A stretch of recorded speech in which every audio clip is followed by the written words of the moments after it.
You checked your bank balance last Tuesday. Maybe it was a Monday. It doesn't really matter. The point is, you looked at it, and you felt something. Not alarm. Not panic.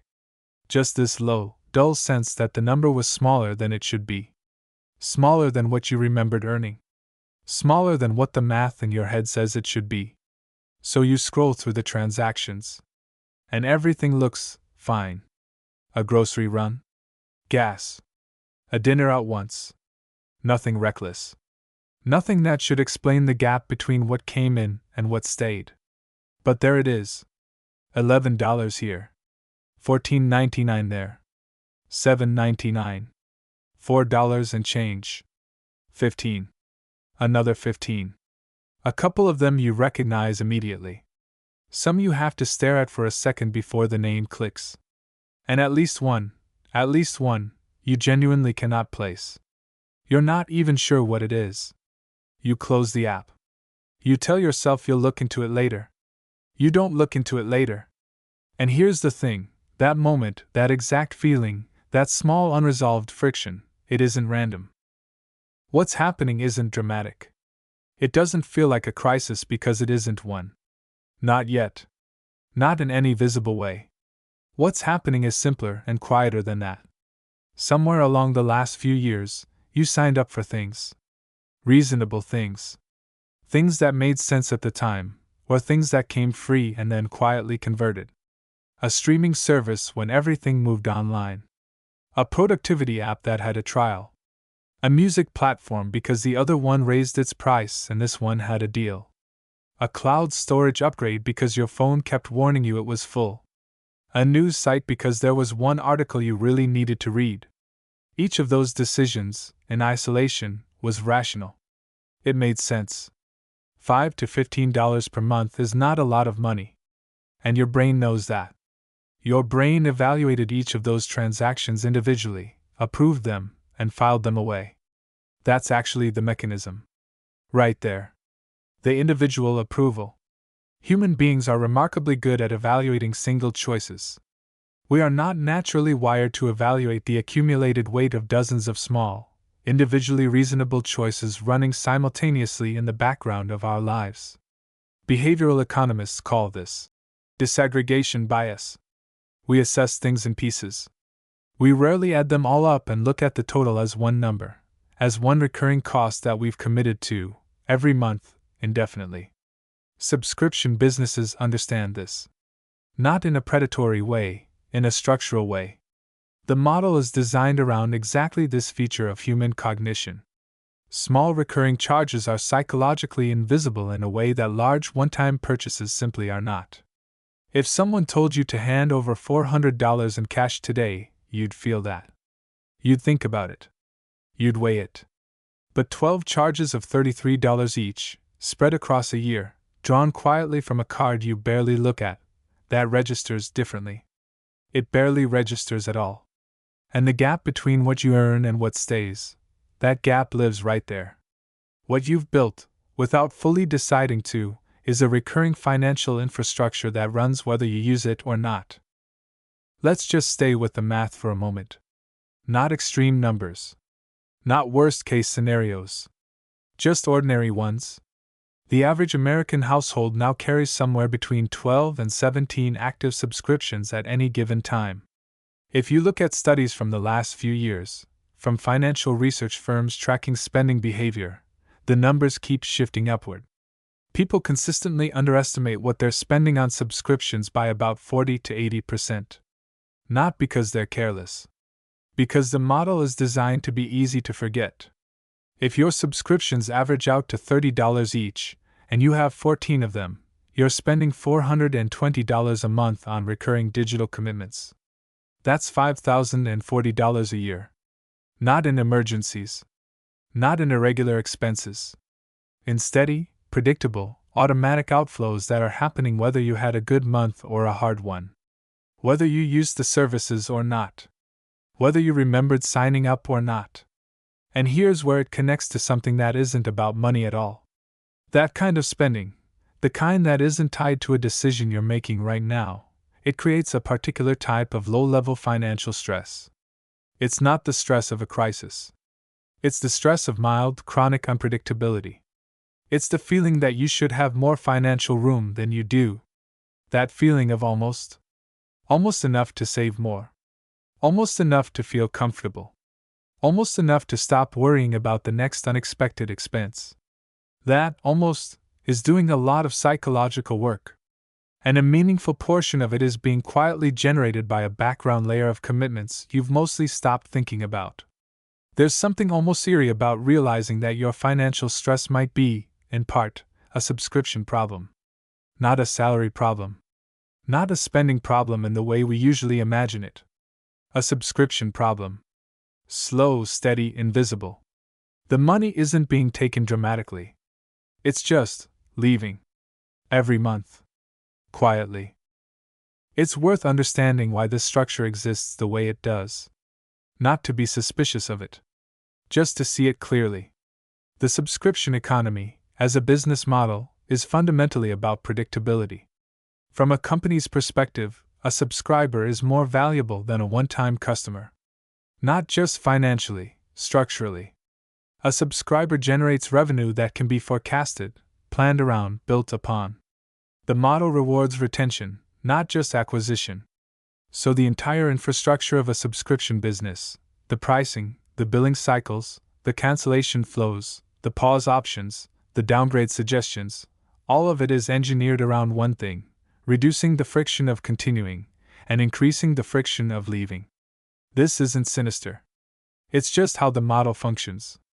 But understanding it changes how you experience it. When canceling a service takes 6 steps and a phone call, that's not an accident. When a trial end date doesn't come with an email reminder, that's a feature, for them. When the renewal charge is timed for a date you're not likely to be actively monitoring your account, the 3rd of the month, the 17th, a random Tuesday, that timing serves a purpose. None of this requires bad intent to create real financial drag. Systems don't need to be adversarial to have an effect on you. They just need to be optimized for something other than your awareness. And most subscription systems are optimized for continuation, not for your informed consent at every renewal point. The result is a financial landscape where, somewhere in your life, you are almost certainly funding services you've forgotten, underusing, or never fully decided to keep. Not because you're irresponsible. Because the environment makes passive continuation the easiest path. Seeing that clearly, not with anger, just with clarity, is already a different kind of position to be in. Here's what changes when you actually see this pattern for what it is. It stops feeling like a personal failure. The vague guilt that comes with not knowing where your money goes, that quiet shame of feeling like you should have it more together, some of that dissolves. Not all of it. But enough. Because you start to understand that the confusion wasn't entirely a product of your carelessness. It was, in part, a product of a system designed to be slightly hard to see.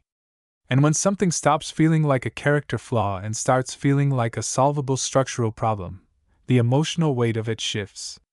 Control starts to feel possible. Not comfortable, not immediately easy, but possible. There's a concept in behavioral psychology about the difference between external and internal locus of financial control.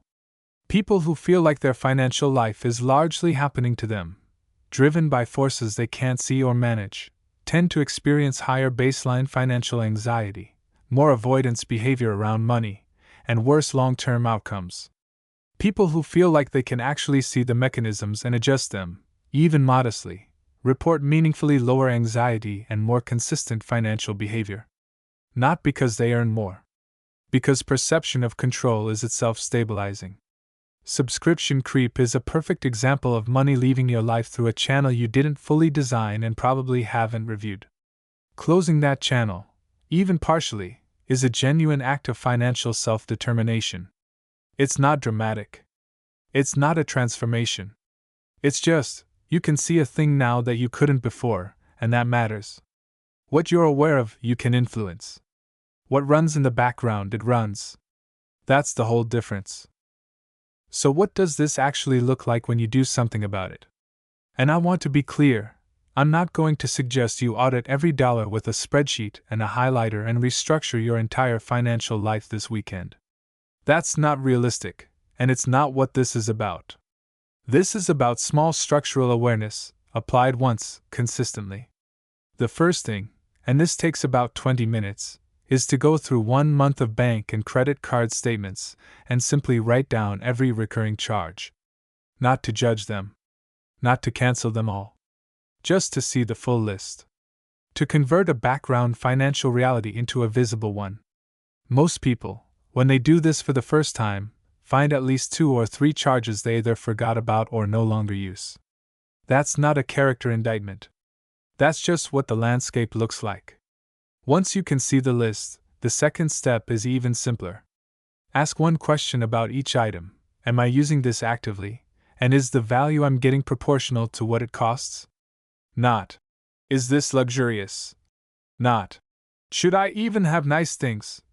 Just a clean, unemotional value question. Some of those subscriptions will pass immediately. Some won't even come close. The ones that don't come close, cancel them. Today. Not when you think of it again. Today.